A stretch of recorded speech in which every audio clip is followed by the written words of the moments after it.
오늘은 처음 우리 주제인 하나님께서 나를 보시는 이제 5가지 시각에 대해서 생각을 해보겠습니다.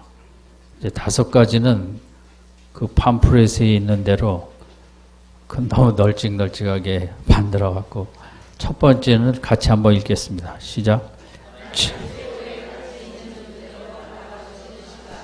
두 번째.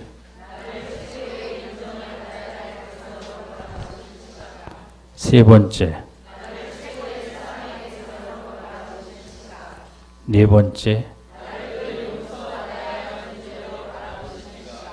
다섯 번째.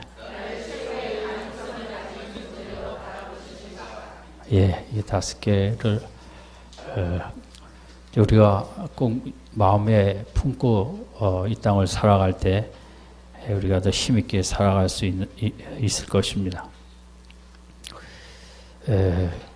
결국 나를 내가 어떻게 보느냐에 따라서 내 인생이 결정되어집니다.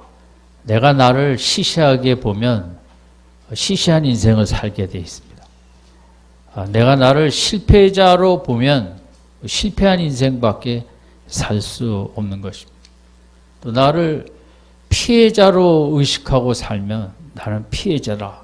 이렇게 내가 나를 보면 늘 그 피해자의 삶을 살아가게 되는 거죠. 그래서 내가 나를 어떻게 보느냐가 인생에서 너무 중요합니다. 내가 나를 보는 그대로 내가 행동하며 살아가게 되기 때문입니다. 그런데 문제는 내가 나를 어떻게 보느냐는 이제 그게 그 부분인데, 내가 나를 보는 부분은 첫 번째 이제 가족들이 나를 보는 시각으로 내가 나를 봅니다. 엄마가 나를 보는 시각으로 내가 나를 봅니다. 그러면 이제 엄마가 문제가 있을 경우 그 아이는 자기 자신을 제대로 볼 수가 없죠. 엄마가 성적과 이런 것만으로 아이를 보면서 이제 말을 하고 이끌어가면 성적이 좋으면 좋은 대로, 안 좋으면 안 좋은 대로 이 아이는 상당히 자기 자신에 대해서 이제 바람직하지 않은 생각을 할 수 있겠죠. 그래서 가족들이 나를 어떻게 보느냐, 이게 중요합니다. 가족들이 보는 시각으로 내가 나를 보기 때문입니다. 그리고 그 너머 바운더리에는 이제 학교가 있겠죠. 학교에서 어떻게 나를 바라보냐, 담임 선생이 나를 어떻게 바라보냐. 우리 자녀들로 보면 대부분은 이제 성적 중심으로 아이를 바라보니까 아이들도 나를 성적으로만 나를 바라보게 됩니다. 그게 문제죠. 아주 좋은 재능과 천부적인 이런 은사들이 있는데 단지 그 암기해서 정답 맞히는 그거 점수 매긴 것으로 그 성적으로 학교에서 말하는 등수를 가지고 나를 바라볼 때 이제 좀 등수가 안 좋으면 나를 아주 낮게 보겠죠. 그 참 우리 인생에 내가 나를 보는 것은 결국 그게 나에게 달려 있지만, 그러나 그 이전에 부모가 중요하고 또 사회 시스템이 중요하다고 볼 수 있죠. 그러니까 내가 나를 진짜 나를 못 보고 세상이 만든 그런 것들 가지고 나를 보면서 나는 시원치 않은 인생이니 이런 이제 낙심도 할 수 있고 자칫 교만도 가질 수 있겠죠. 어떻게 보면 지금 세상이나 학교에서 나를 보는 시각이 다 틀릴 수도 있거든요. 사실 요새 같아서는.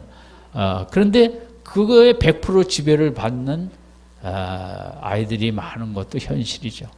또 엄마들의 시각도 얼마나 이그러진 시각이 많이 있습니까? 그런 시각으로 우리 아이가 자기를 볼 때 시원치 않은데 공부해서 뭐 하겠어 하는 그 행동이 삶이 결정되어지는 게 문제죠. 기독교는 결국 세상의 시각으로 보면서 힘들게 살아가는 인생, 그 세상에 말하는 가치나 이런 것을 통해서 실패자나 피해자나 이런 식으로 움츠리고 살아가는 많은 인생들에게 이제 자유를 갖고 오는 종교죠, 진리죠. 그 시각을 하나님이 나를 보는 시각으로 바꾸는 게 기독교입니다. 왜냐하면 세상의 시각이 우리에게 그렇게 자유와 편안함을 많이 주지를 못하거든요. 나를 쓸데없이 나를 무시하게 되고 나를 이제 오늘 우리가 잠깐 읽은 그 본문은 하갈이 이제 교만하게 그러다가 사라에 의해서 이제 결국은 쫓겨나서 광야로 나갔는데 죽을 줄 알았는데 하나님께서 이제 찾아오셔서 하갈을 살리시는 장면입니다. 그래서 하갈은 어쨌든 아기를 가졌기 때문에 자기를 아주 주인 마님보다 더 우월한 여자로 느꼈다가 쫓겨나니까 또 자기를 저주받은 인생으로 볼 수밖에 없었죠. 이거 어떻게 사나. 그런데 마침 하나님이 찾아오셔서 16장 그 앞에 이제 그 아들에게 축복을 해주시겠다는 이런 말씀을 듣고 보니까 이제 하나님의 시각으로 나를 또 본 것입니다. 그러다 보니까 정말 또 힘이 나는 거예요. 하나님이 이렇게 축복의 계획을 갖고 계시구나. 나하고 제일 가까운 사람이 나를 보는 시각이 제일 무섭습니다. 인생에서. 나하고 제일 가까이 사는 사람들이 그 시각이 무서운 건데 어쨌든 하갈하고 비슷해요. 우리가 어떨 때는 세상의 시각으로 교만을 하기도 했다가 또 뭐 세상의 그런 원한에 쫓겨나서 나는 내 인생 끝났구나 하는 그런 절망의 시각으로. 그러나 하나님이 찾아오셔서 이러이러한 계획을 말씀해 주실 때 하갈은 내가 정말 또 괜찮은 사람이구나. 하나님이 나를 찾아오시고 이렇게 죽음의 길로 가는 나를 건지셨구나.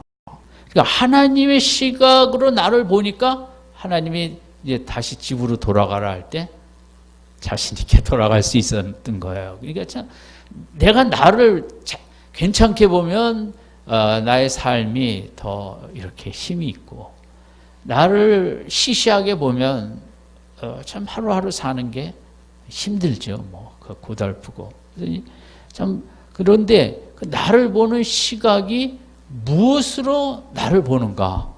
그게 제일 중요하다는 거죠.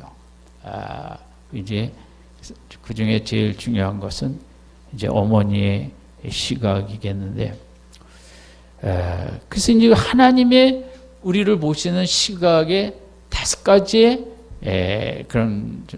그런 이제 것을 같이 생각한다면 첫 번째는 하나님은 우리를 이제 최고의 가치가 있는 존재로 보신다는 거죠.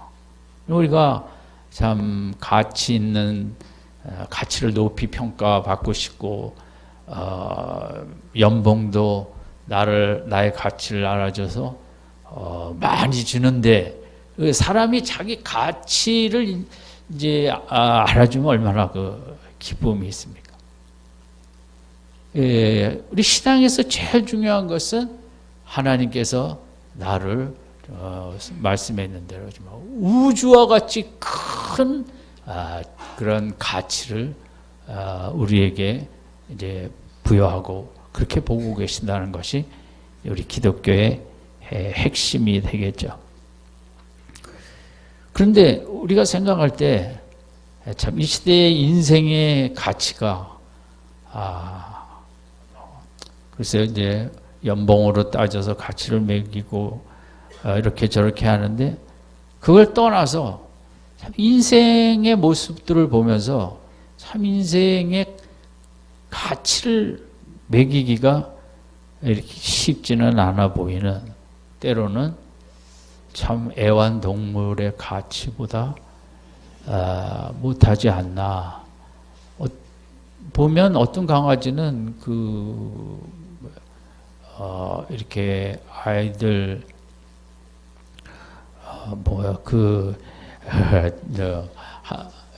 소변 넣으면 기저귀, 그런 것도 그때그때마다 다 바꿔주더라고요. 그리고 대부분은 아니지만 제가 그렇게 모르지만 애완동물이 그 집의 왕이고 부하 노릇하는 분들도 상당히 많더라고요. 서열이. 그래서 그 호적을 고쳐야겠더라고요. 이렇게. 얼마나 힘들게 사는 분도 많고, 노숙자와 나라에서도 이제 좀 더 다 같이 잘 살기를 원해서 뭐 이런저런 정책을 쓰는데, 어쨌든 어려운 사람들도 많잖아요. 그런데 이제 돈이 있으니까 그렇겠지만 이렇게 강아지 한 마리도 아니고 2마리, 3마리, 그것도 큰 거, 왕이 2분이 계세요. 그래갖고 산책을 나가면 끌려다녀요. 그게 이제 제일 잘못되는 거라고 그러더라고요. 어떤 큰 개도 뒤에서 따라와야 되는데, 그게 이제 그 주인, 왕은 이렇게 끌고 가는 건데, 대부분 끌려갑니다. 질질. 그러니까, 이렇게 인간의 가치가 뭔가. 우리나라 치매 인구가 70만이라거든요. 근데 몇 년 안에 100만이 된답니다. 워낙 노령화가 빠르니까. 일본은 2015년 상황에 520만이라는 거는 어마어마하죠. 제가 엊그제도 본 프로그램에 서울대 가정과 나온 가정과 선생으로 쭉 하다가 이제 은퇴하신 분, 또 국민학교에서 교장으로 쭉 하다가 은퇴하신 분들, 그런 분들이 다 치매로 이제 나와서 그런 정말 생기기는 할머니 할아버지들이 다 멋있고 학벌도 좋고, 그런데 이제 제자가 왔다 갔는데도 걔 왔다 갔어 안 왔다 갔어 하는, 금방 1시간 후에 이런, 저는 정말 인생이 무엇인가. 제가 그 생각을 많이 하지만 요즘은 더 합니다. 그런, 참 나이가 들어 이렇게 특별히 이제 치매의 이런 모습 속에 뭐 다른 이제 사회적인 속에 연약한 인간의 모습도 많지만, 그 똑똑했다는 게 뭔가, 그렇게 교양 있고 지식이 지성인이었던 그게 뭔가 80 넘으면 아무것도 기억을 못하는, 도대체 인생의 가치는 어디서 찾을 수 있을 것인가. 제가 참 고심을 많이 하고 더 열심히 성경도 읽고 기도도 하고 써갖고 치매에 걸리지 말아야겠다. 이제 제가 그 통계는 모르겠는데요. 교회 다니는 사람이 아니라 정말 신앙생활을 힘써 하신 분들이 치매에 걸리는가, 통계가 있으면 좀 좋겠어요. 왜냐하면 나라를 살리는 길이거든요. 그게. 일본은 종교가 없잖아요. 그러니까 치매 인구가 뭐 그렇게 늘어날 수밖에 없겠더라고요. 우리나라는 그래도 교회가 있기 때문에, 그래서 교회에서 우리가 이렇게 집회하는 것도 다 치매를 정말 하나님을 찬양하고 박수 치는 게 이렇게 좋대잖아요. 저는 관절 때문에 이제 치고 싶어도 잘 못 치지만, 성경을 읽고 생각하고 말을 써서 왜 하나님은 나를 가치 있는 존재로 보실까 생각하고 이런 게 얼마나 그 귀한 축복인가.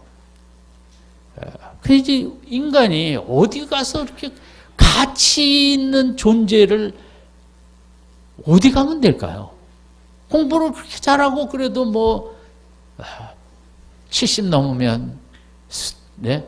이렇게 쓱쓱 찾아오는 도대체 인간의 가치가 뭐 어디 있는가?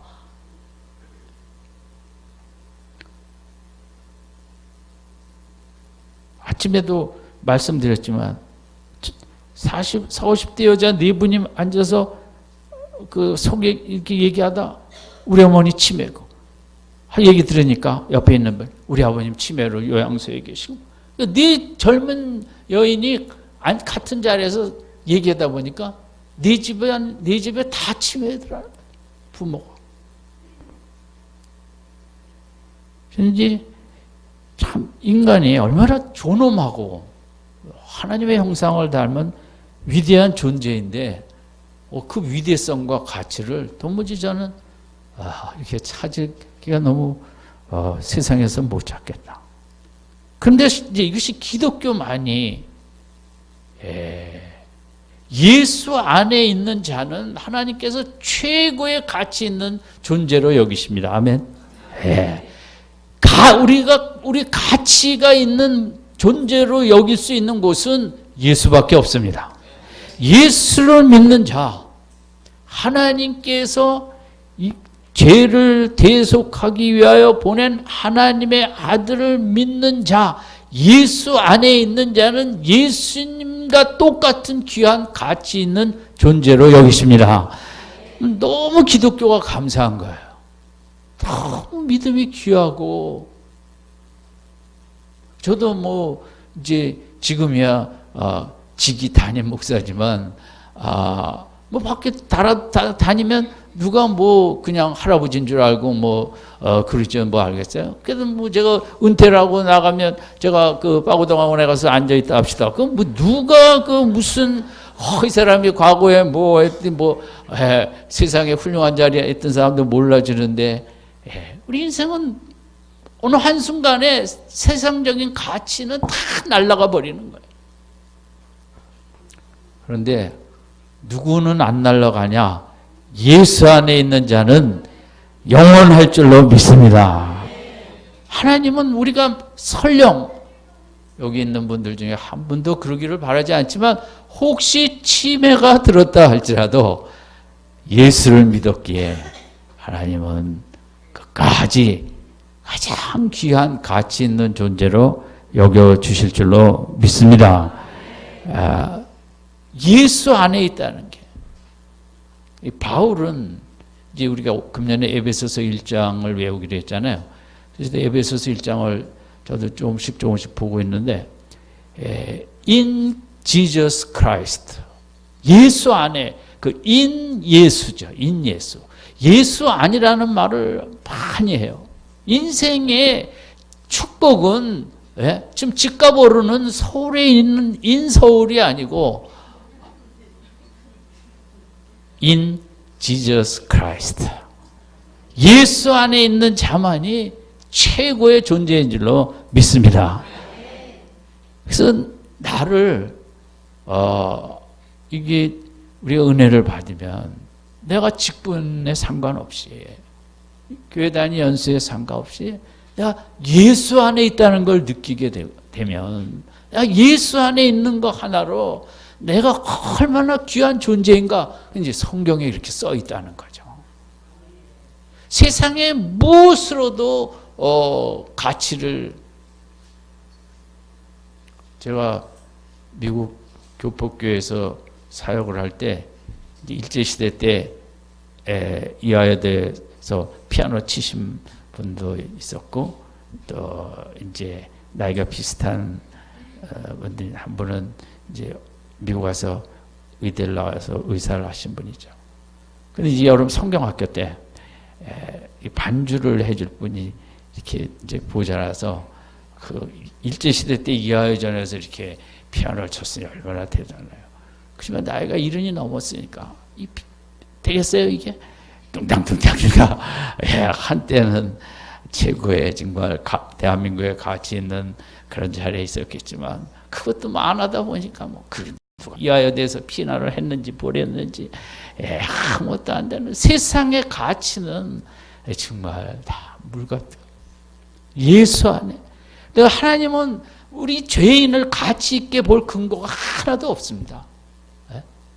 어느 인생을 어느 목사라고 가치 있게 보겠어요? 하나님의 보시기에는 이 땅에 가치 있는 존재는 하나도 없습니다. 단지 누가 가치 있는가? 예수 안에 있는 자만이 가치 있는 거예요. 내 아들을 믿어줬구나. 내 아들을 믿어준 정말 그것이 하나님께로서는 너무 큰 일이에요. 우리가 그냥 예수 믿었다 하지만 하나님께서 보실 때 저가 정말 자기 죄를 내 아들이 다 대속해줬다고 내 아들을 믿는구나. 내 아들이 진 십자가를 믿는구나. 그거보다 더 귀하게 여길 가치가 없는 것입니다. 어느 그 군인들이 둘이서 이제 나가서 2차 대전 때 전쟁 속에 한 집은 정말 뭐 세계적인 부자들이고 한 사람은 보통 사람인데 이제 둘이 친하니까 이제 그 한 사람이 그림을 잘 그려갖고 그 친구 초상화를 그려줬어요. 근데 어느 날 그 초상화 주인공이 죽었어요. 죽은 다음에 전쟁이 끝나고 이제 찾아갔어요. 그 집 아버지를 찾아가서 이게 당신 아들 초상화했다고 내가 군대에서 이렇게 같이 친하게 지냈다고 드리겠다고 아버님 보시라고. 그리고 이제 헤어졌는데 그 아버지가 이제 나이가 많아 이제 죽게 됐어요. 그래갖고 집에 뭐 세계적인 미술품은 뭐 좋은 건 다 갖고 있는데 이걸 처치하고 가야 되는데 경매를 하겠다고 내놨어요. 그래서 이제 뭐 세계적인 경매가들이 다 왔고 그런데 이제 그 아들 그림 그려준 친구가 온 거예요. 그래서 이제 첫 번째 경매품이 뭐가 나왔냐면 자기 아들 초상화를 내놨어요. 그러니까 뭐 그림도 엉성하고 뭐 그 작품을 사는 사람은 아무도 없었어요. 근데 그 그림을 그렸던 친구, 내가 그렸고 내 친구였고 아무도 안 사갔고 그래 나라도 친구를 기억하면서 다시 사가자. 그래서 이제 그걸 구입을 했어요. 구입을 딱 한 순간 땡땡 치면서 경매가 끝났습니다. 그랬어요. 경매가 왜 끝나? 이제 시작인데, 그 주인이 유언하기를 누구든지 내 아들 사진을 사가는 자가 우리 집에 있는 미술품은 다 가져간다. 그래갖고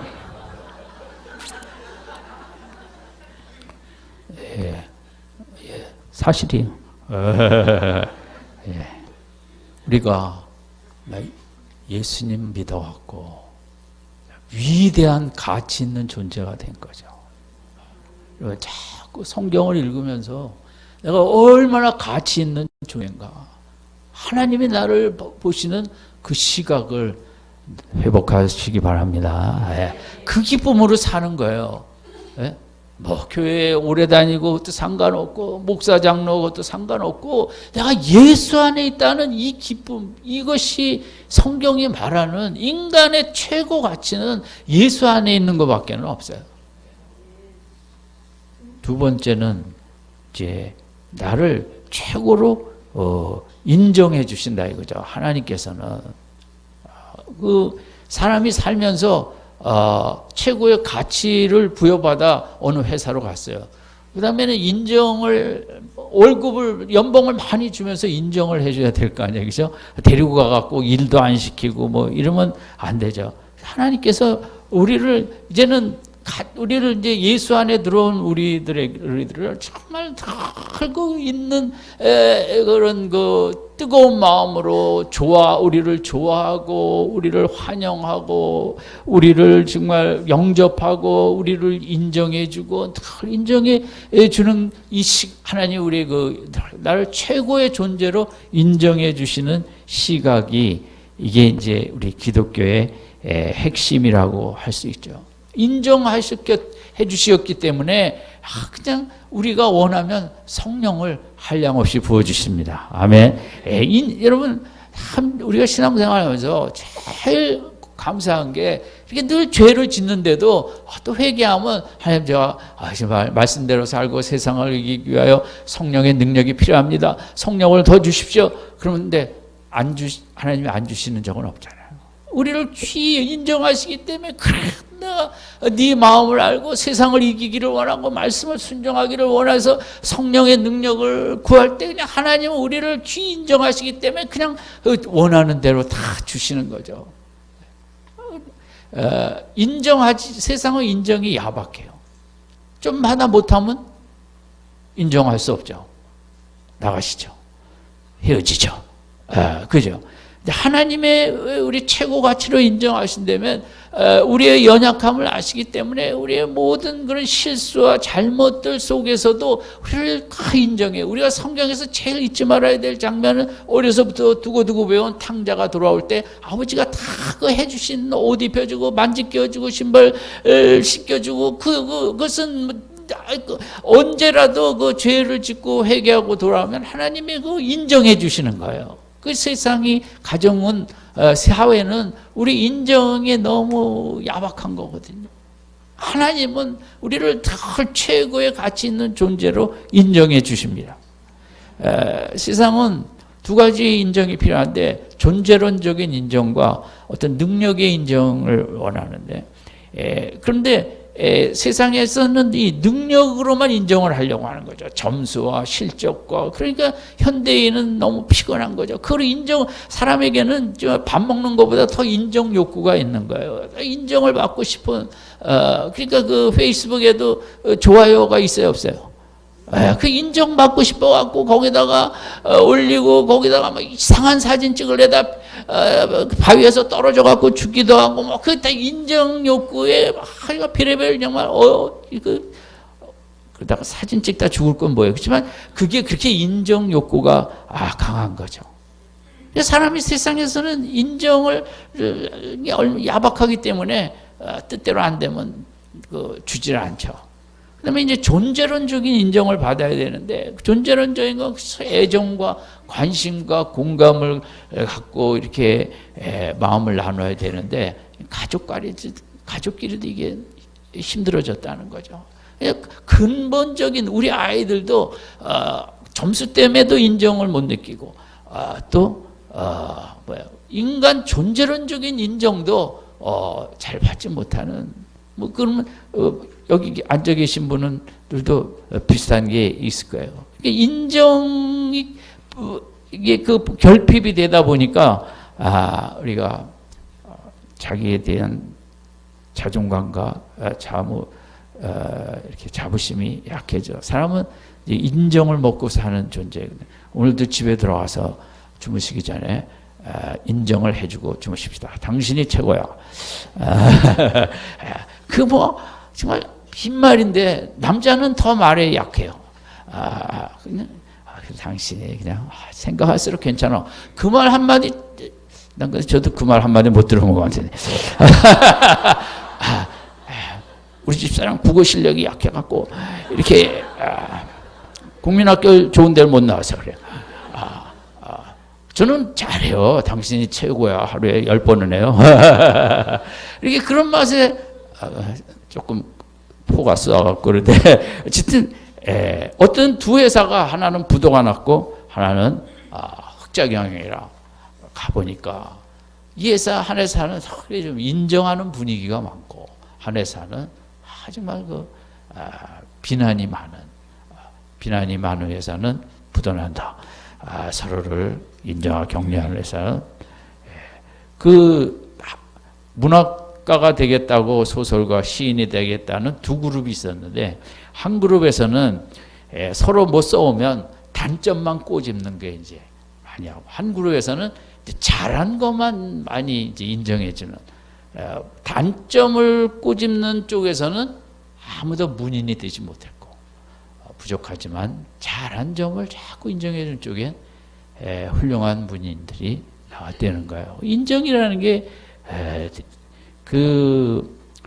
얼마 전에 돌아가신 빌리 그레함 목사도 어릴 때 그 말씀이 아니었대요. 정말 뭐가 되겠나? 할머니가 네가 말을 참 잘하니까 앞으로 정말 귀한 말을 하는 사람이 될 거야. 그러다가 세계적인 부흥사가 된 것입니다. 메가더도 어릴 때는 개판이었답니다. 근데 할머니가 딱 보더니 너는 훌륭한 군인이 될 거야. 부모가 못 본 거거든요. 그래서 참 중요한 게 할머니, 할아버지들이 중요해요. 그 미국서는 할머니, 할아버지들이 손주 뭐 집에서 양육하는 건 아니지만 그런 글들이 많이 있어요. 책도 있고. 그래서 손주의 엄마 아빠는 바빠서 못 봐요. 공부 성적밖에는 모르는지요. 할머니, 할아버지들은 기도하는 가운데 얘가 어느 길로 가야겠다.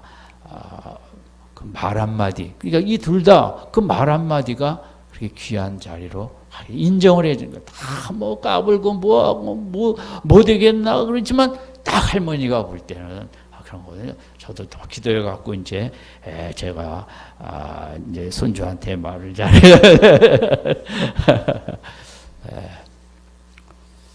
사실 우리 큰애가 초등학교 때 어떻게 말이 많은지 우리 집사람이 얘가 아무리 정상이 아니라고 상담을 받아야 되는데 그냥 참 여보 나도 어릴 때 이렇게 말이 많았다는데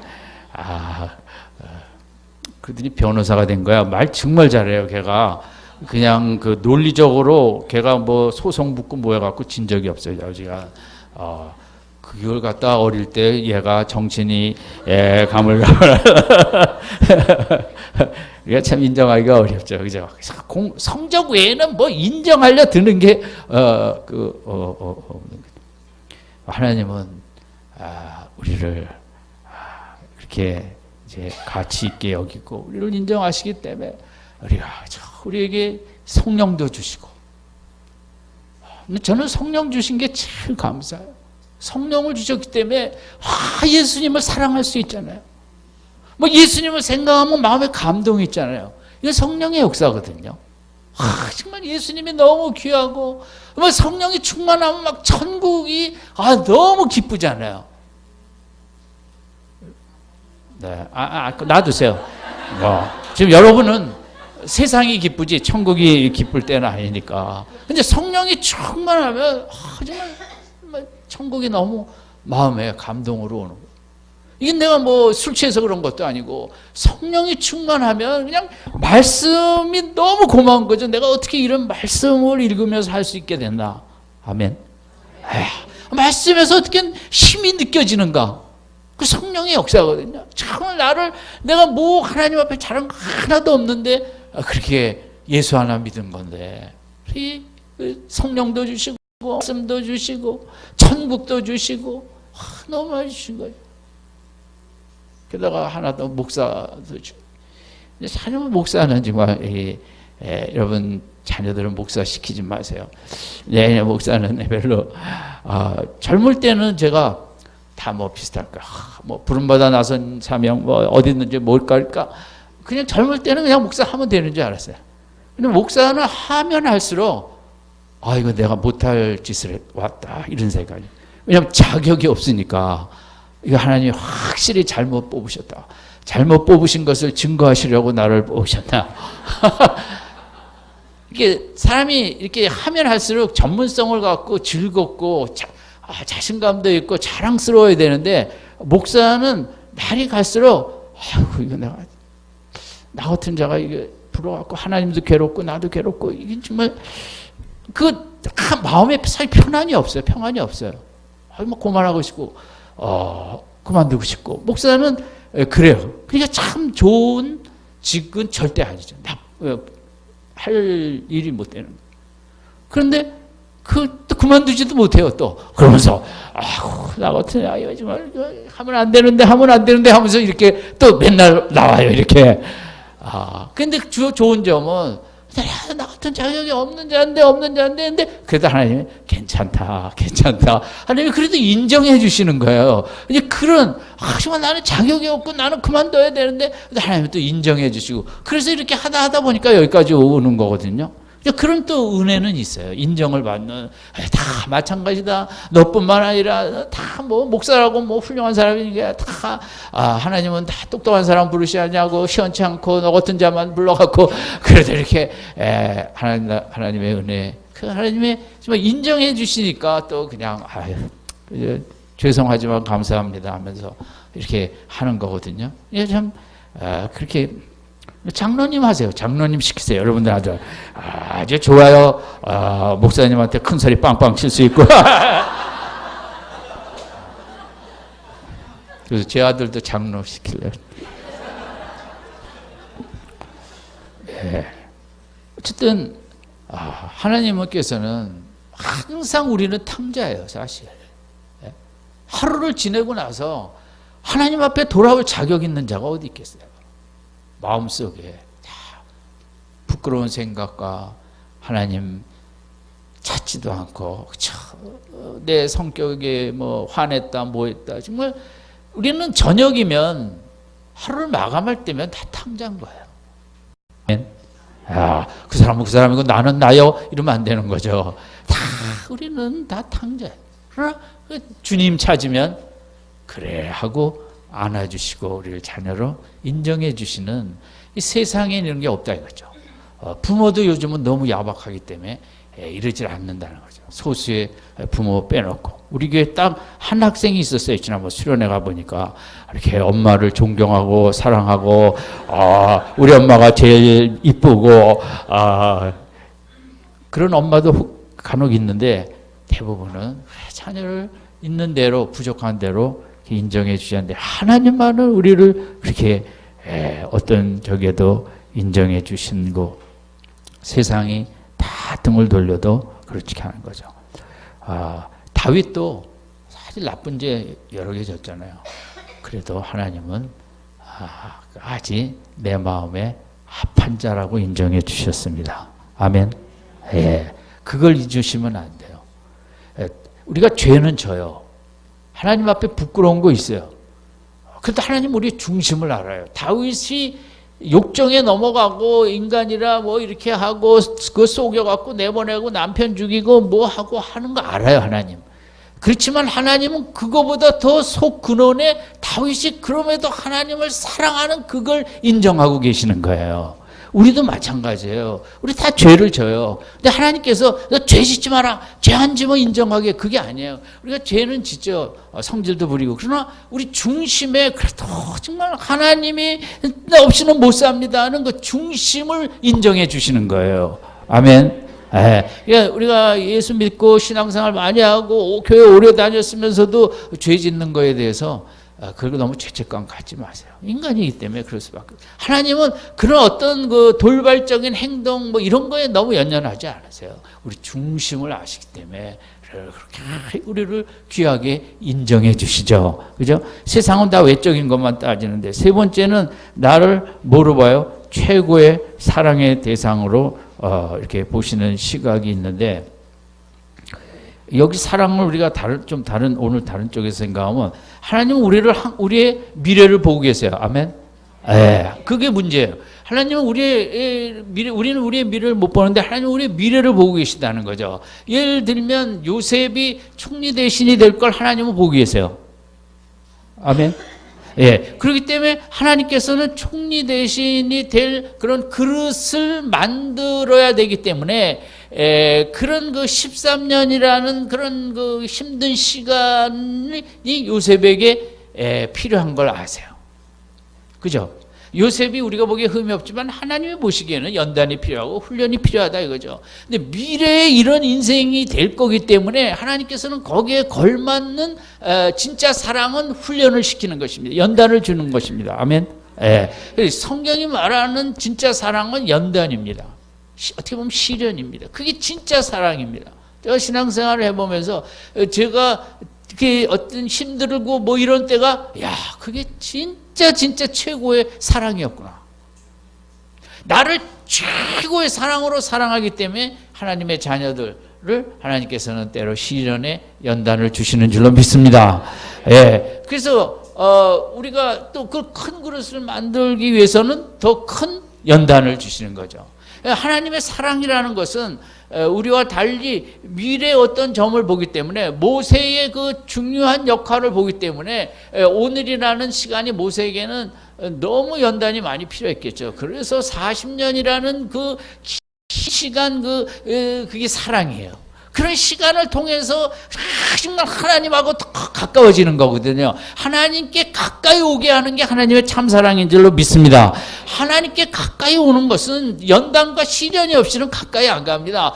이게 책 읽어서 가까이 가는 게 아닙니다. 신학교 나온다고 하나님께 가까이 가는 게 아닌 것입니다. 기도로만 되는 것은 아닙니다. 하나님께 정말 가까운 것은 내가 아무것도 할 수 없는 그 시련의 연단 속에 들어갔을 때 정말 세상 아무것도 안 붙잡고 하나님만 붙잡는 뜨거운 사랑이 일어나는 것. 하나님이 나를 사랑하시고 나도 하나님을 사랑하는 그런 사랑의 뜨거운 사랑의 대상으로 보시기 때문에 하나님께서 우리에게 이제 연단도 주시고 우리를 사랑의 대상으로 보신다는 거예요. 내가 어렵다는 어떤 어려움을 당할 때 그것은 하나님의 뭐의 증거예요? 사랑의 증거예요. 그걸 해석이 안 되면 교회생활 아무 재미도, 신앙생활 아무것도 안 되는 거예요. 내가 좀 힘든 연단이면 하나님의 작은 사랑, 큰 사랑. 큰 사랑인 거죠. 예. 그걸 정말, 그러니까 사랑의 정의가 세상과 다르다는 거죠. 그죠? 예. 세상과 달리 하나님 나를 너무 사랑하시기 때문에 뭐를 주신다? 연단을 주시는 거예요. 연단 안 받는 게 제일 저주예요. 교회에서 연단을 못 받은 사람들이 제일 교회를 힘들게 합니다. 교회는 연단 받은 사람들을 많이 세워가는 것입니다. 정말 축복은 연단을 많이 받는 거예요.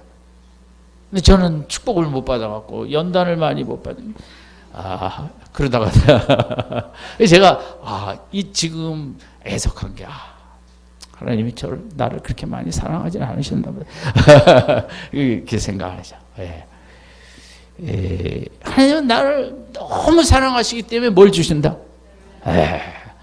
집에 들어가셔서 남편 보고 더 속썩이세요. 더 속썩이세요. 아들 붙잡고 엄마 좀 더 힘들게 해라. 힘들게 하라.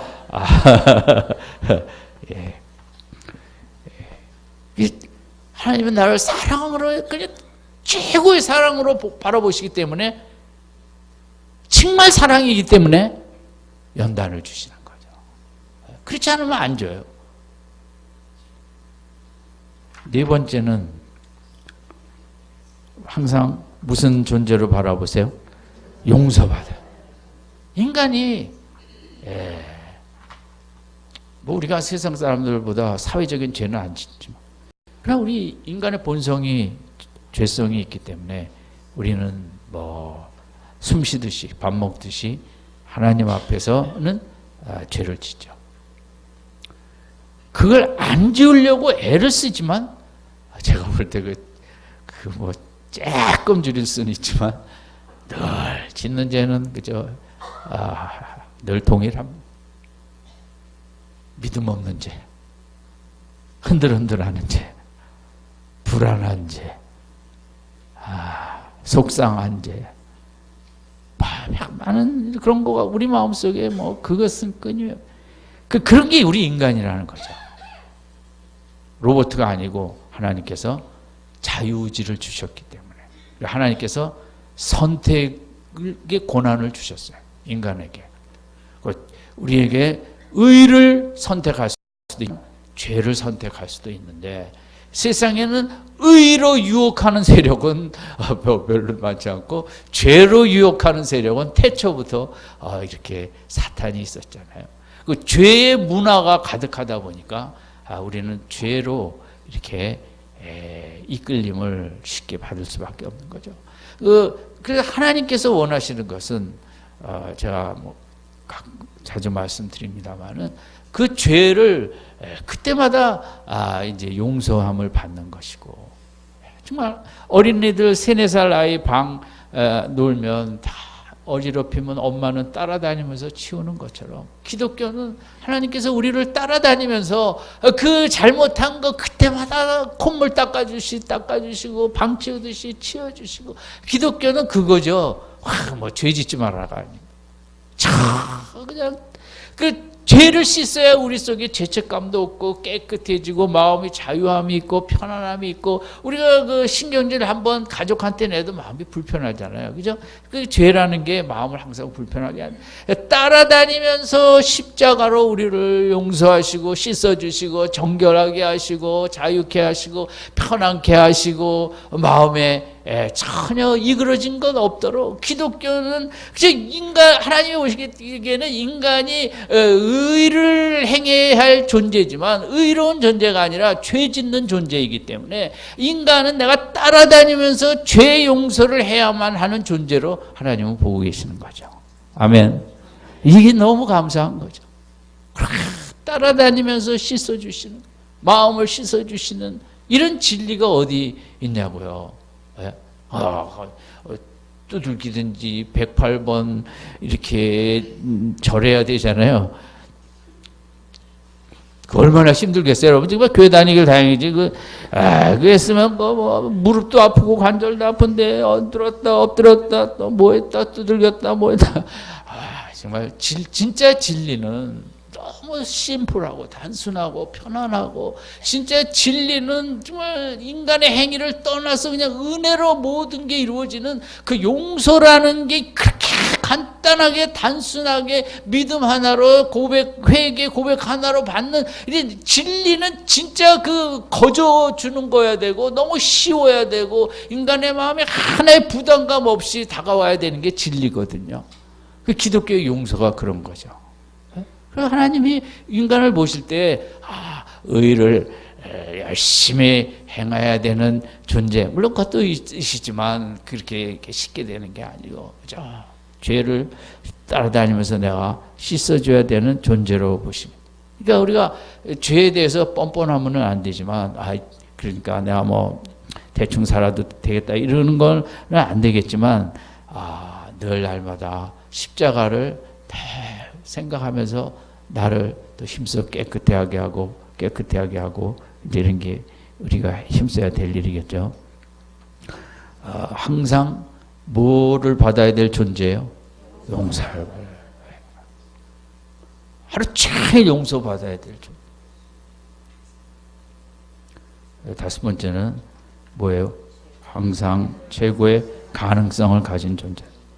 우리가 하나님의 자녀이기 때문에 우리는 지난주 금요일 날 제가 잠깐 언급했지만 사사기 6장 12절에 여호와의 사자가 기드온에게 나타나 이르되 큰 용사여 여호와께서 너와 함께 계시도다 하며, 기드온은 아무것도 아닌 시골 한 남자였지만 하나님은 큰 용사로 보셨어요.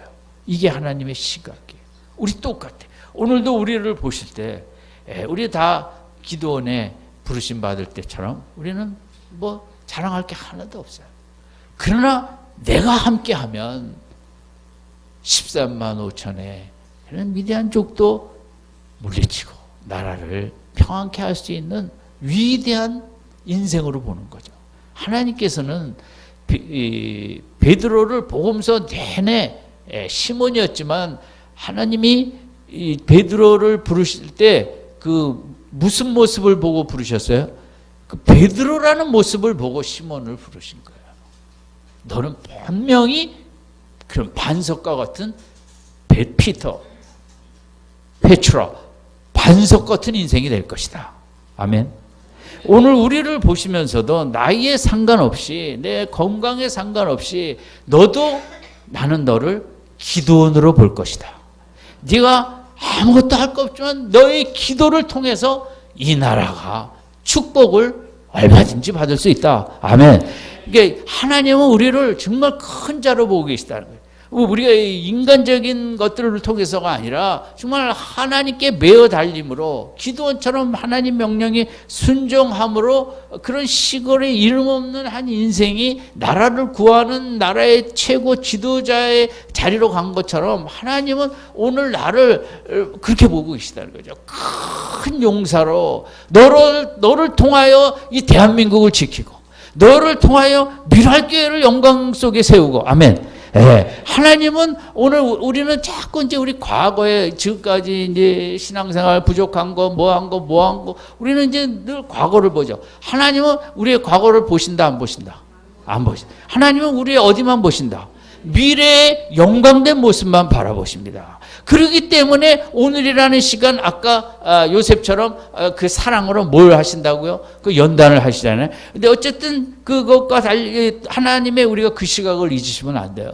내가 얼마나 큰 인생이 될 수 있다는 거죠. 하나님과 함께하면 얼마든지 요셉과 같은 다니엘과 같은 우리에게는 그래서 우리 하나님께서 나는 내 인생에 대한 꿈이 없을 수 있죠. 교회 다니면서도 비전이 없고 꿈과 환상이 없을 수 있어요. 그걸 고쳐야 되는데 이제 말씀을 읽다 보면 어느 순간 그 말씀을 주십니다. 이 말씀대로 될지니라 아멘. 그런 그 역사들이 많이 있길 바랍니다. 이 말씀대로 반드시 너도 될 것이고 네 자녀도 이 말씀대로 될 것이고 네 가정도 이 말씀대로 될 것이고 교회도 이 말씀대로 될 것이고 그 말씀이 주는 꿈과 비전과 환상을 받을 수 있게 바랍니다. 그게 하나님이 원하시는 거거든요. 세상적인 학벌과 실력과 돈으로는 아무것도 할 수 없지만 하나님의 말씀에 붙잡혀 큰 일을 할 수 있다. 창조주의 말씀을 붙잡다 보면 그 창조 때에 나타났던 무에서 유를 창조한 능력이 그 말씀을 붙잡을 때 그 말씀 속에서 그런 창조의 능력이 나타날 줄로 믿습니다. 우리가 어마어마한 일을 할 수 있어요. 우리가 더 기도하고 더 찬양하고 더 예배드리기에 힘쓰고 저는 미랄교회 모든 성도들이 다 이렇게 기도하고 찬송하고 예배에 집중하다 말씀의 비전과 꿈을 받을 수 있기 바랍니다. 하나님은 그걸 주시기를 원하시거든요. 세상의 것 갖고 할 수 있다 할 수 없다 뭐 이런 인생 살지 말라는 거죠. 말씀에 어떤 말씀을 꽉 붙잡고 이건 하나님의 말씀이기 때문에 이 말씀대로 반드시 이루어질 것이라는 그런 강력한 믿음과 비전과 환상을 갖고 살라는 겁니다. 아멘. 그게 우리 신앙생활이고 우리 교회가 받아야 될 축복이고 우리가 이번 집회를 통해서 좀 더 이런 하나님의 시각으로 나를 바라보자 오늘 보자에서도 마찬가지겠지만 여러분 정말 하나님께서 우리에게 큰 일을 원하십니다. 우리 보고 뭐 청와대 가라는 건 아니고 영적으로 그건 우리 자녀들이 해서 갈 일이죠. 어쨌든 하나님께서 기도원을 큰 용사로 내가 큰 용사입니다. 내가 큰 용사인 줄로 믿습니다. 이 꿈을 받아야 돼. 이 비전을 정말 기도원이 이 시대의 기도원이 되기 위해서 기도에 힘쓰리라. 정말 뜨겁게 믿어 생활하리라. 집집마다 우리 엄마들이 이런 역사를 나타내고 그것이 체험되어지는 걸 자녀들이 구경을 해야 됩니다. 우리 엄마가 기도하더니 정말 그런 역사를 이루는구나. 그래서 시몬도 베드로라는 네 이름을 바꿔 베드로. 그럼 베드로의 그 비전을 갖고 열심히 믿음 생활을 하라는 거 아니에요? 그래갖고 결국은 그가 정말 베드로가 됐죠. 하나님 아버지께서 우리를 부르시면 그냥 교양 차원의 주일날 예배 한번 드리고 봉사 좀 하고 그런 게 아닌 거예요. 우리로 이 어두운 시대 속에 정말 하나님이 기뻐하시는 귀한 일, 큰 일을 하라고 우리를 부르신 줄로 믿습니다. 큰 용사가 되라고 부르신 줄로 믿습니다. 일어서는 이번 집회가 바랍니다. 정말 하나님, 저도 그런 어떤 그 말씀을 주십시오. 말씀의 환상을 꽉 붙잡고 달려. 이런 말씀을 꽉 붙잡으면 그 다음에 이거 흔들리지가 않습니다. 믿음이 탁 세워집니다. 이 말씀대로 갈 것이다. 기도할 때마다 하나님, 이 말씀을 대로 갈 줄로 믿습니다. 이 말씀을 꽉 놓치지 않고 붙잡게 가게 해달라고, 말씀을 붙잡고 가는 믿음 생활 되시기 바랍니다. 이게 뭐 붙잡았는지 안 붙잡았는지 그냥 왔다 갔다 하는 믿음 생활이 아니죠. 꽉 붙잡고 이 믿음이, 이 말씀이 이루어질 때까지 내가 쉬지 않고 기도하며 나아가겠습니다. 예, 그 어떤 내 인생을 끌고 가는 그런 힘이 있어야 되거든요. 끌고 가는 그 파워가 뭡니까? 그게 말씀이거든요. 그래서 말씀 속에 이렇게 우리가 큰 일꾼이 되는 환상을 받아야 돼요. 정리합니다. 첫 번째, 무슨 시각을 하나님이 보고 계시죠? 최고의 어디 안에 있기 때문에? 예수 안에 있기 때문에. 두 번째는 무슨 시각으로 보고 계십니까? 최고의 인정하심. 다 준, 성경에 7,000가지 약속 다 줬다 너한테. 필요한 대로 끌어다 써라. 아멘. 우리 인정하세요. 다 쓰라고. 에베소서 1장 하늘의 신령한 모든 복을 다 줄 것이다. 성령을 한량없이 줄 것이다. 우리를 인정하세요. 다 주는 거예요. 근데 우리가 끌어오질 않아요. 바빠서. 세 번째는 무슨 시각으로 보십니까? 사랑의. 사랑의 시각으로 보시기 때문에 뭘 주세요? 연단이라는 사랑을 우리. 네 번째는 무슨 시각으로 바라보십니까? 용서받은. 의로우면 더 좋지만 죄 씻어주기가 더 바쁘다. 근데 하나님께서 우리 죄에 대해서 너무 나를 자책하지 마시고 또 넘어가시고 하나님 뜨겁게 바라다 보면 죄는 덜 짓게 돼 있으니까. 다섯 번째는 무슨 시각으로 바라보십니까? 정말 최고의 잠재력을 가진, 아니 그렇게 우리를 보시죠. 우리가 이렇게 볼 때 이런 시각으로 우리 자녀를 보게 될 줄 믿습니다. 내가 내 인생을 좋게 봐야만 내 자녀를 좋게 볼 수 있어요. 내가 나를 시원치 않게 보면 내 자녀도 시원치 않게 보. 우리가 이 시각을 왜 오늘 생각할 시각을 회복해야 되냐면, 내가 나를 이렇게 귀한 시각을 봐야만 내 남편도 이런 시각으로 볼 수 있고, 내 자녀도 또 내 이웃도 이런 시각으로 보면서, 내가 이런 시각을 잘 준비했을 때 내가 가는 공동체에 아름답게 만들 수 있죠. 아멘. 그래서 이 다섯 가지 시각으로 나를 늘 바라보시며, 이 믿음으로 가족들도 그렇게 바라보시고, 오늘을 밤에 우리의 눈빛이 매우 선한 눈빛으로 바뀌기를 바랍니다. 왜냐하면 이런 시각으로 나를 보셔야 돼. 나를 좋게 여기셔야 돼. 세상에 제일 중요한 건 나예요. 세상에 제일 나를 좋게 여겨야 될 사람이 누구예요? 나예요. 남편도 그렇게 좋게 안 해요. 내가 나를 좋게 여겨야 돼. 내가 하나님의 시각으로 나를 귀하게 여겨, 좋게 여겨. 그래야만이 내가 내 자식도 남편도 뭣도 그렇게 좋게 여길 수 있죠. 아무쪼록 이 다섯 가지 시각으로 앞으로 복된 믿음 생활 되시기를 주님의 이름으로 축원드립니다.